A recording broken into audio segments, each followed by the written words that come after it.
كأس العرب المقيم بدولة قطر 2025.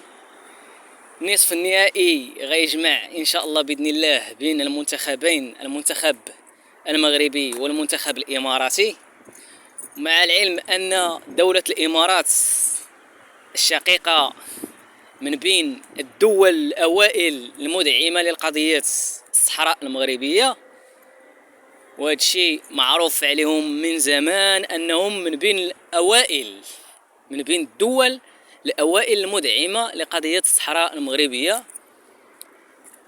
فهذا كيعني أننا اللي فاز في المقابلة سواء المنتخب المغربي أو المنتخب الإماراتي غادي نكونوا فرحانين إن شاء الله بإذن الله. يعني الفرحة ديالنا وهي منتخب من بين هاد المنتخبين سواء المغربي أو الإماراتي يفوز بالمقابلة، يكون في النهائي إن شاء الله بإذن الله، ولما لا يفوز حتى بكأس العرب إن شاء الله بإذن الله. ولا عزاء للحاقدين ولا عزاء للكراغلة.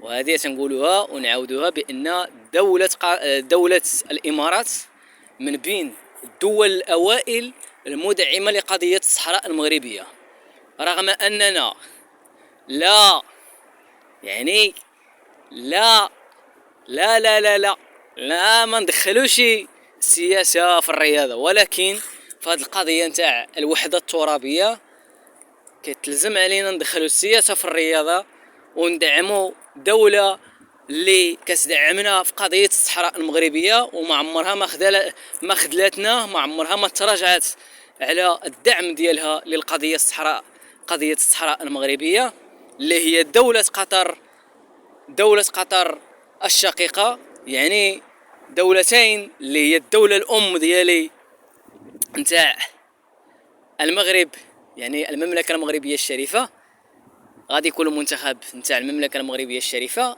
ضد المنتخب نتاع الدولة الشقيقة والدولة بلدي الثاني اللي هي الإمارات. ولا عزاء للحاقدين. أنا عارف الكراغلة يتألمون في هذا الوقت ملي كنقولوا الدولة الشقيقة الإمارات، يتألمون. وأنا نقولها لكم، حنا الفرحة ديالنا أن هاد المباراة اللي غادي تجمع ما بين المنتخبين المغربي والإماراتي مباراة أخوة، ومباراة اللي عندها واحد التاريخ، علاقة زمان.